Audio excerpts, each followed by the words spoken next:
Бүгін Павлодар облысының бұрынғы басшысы Ерлан Арынға қатысты сот тыңдаулары басталды. Ол аса ірі көлемде пара алды, демеушілер қаржысын жымқырды деп айыпталуда. Жарты жылдан асқан қылмыстық тергеуден кейін абақтыдан жеткізілген экс-әкім тағылған айыпталулардың бірде-бірін мойындамайтынын мәлімдеді.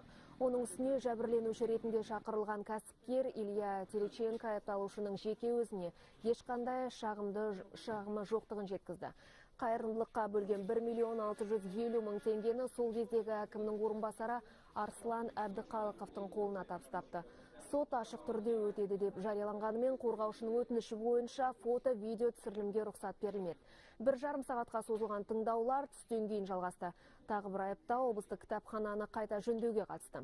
Іс материалдары бойынша Омлат Матиев есімді кәсіпкер тендерді ұту үшін 5 миллион теңге көлемінде пара берген.